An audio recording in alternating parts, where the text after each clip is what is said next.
প্রবল স্রোতে বন্যার পানি প্রবেশ করছে লোকালয়ে।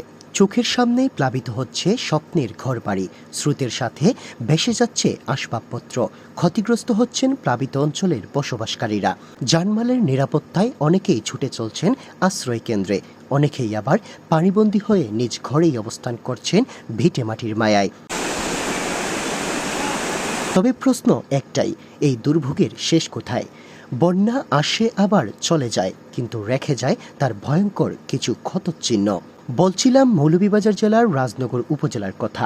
উজানের বৃষ্টিপাত এবং পাহাড়ি ঢলে মনু নদীর পানি বিপদসীমার উপর দিয়ে প্রবাহিত হয়ে অতিরিক্ত পানির চাপে বন্যা প্রতিরক্ষা বাঁধের উজিরপুর ও ভাঙারহাট এলাকায় ভাঙন সৃষ্টি হয়েছে।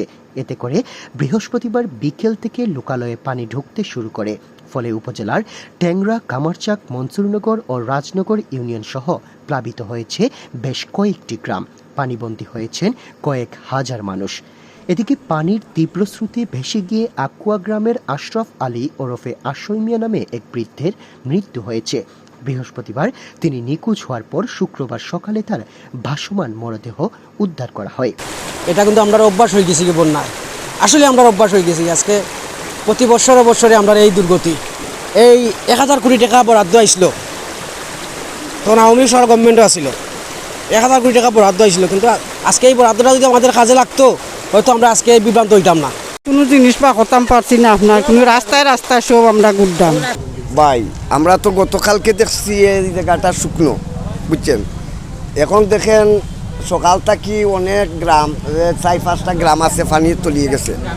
অনেক মানুষ অসহায় হয়ে গেছে, বাড়িঘর সারিয়া খুয়াই যাইব। আমরার গরু পানি উঠছে, আমরা গোর দুয়ারে নাই আই 2 দিন 3 দিন ধরে।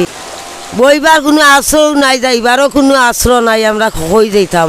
একামধু, কুনাগাঁও, আদিনাবাদ, তারপরে গণেশপুর, কান্দিরকুল, উরকিলা, বিশেষ করে এরা অনেক মানুষ ওখানে গড়বন্দি রইয়া গেছে।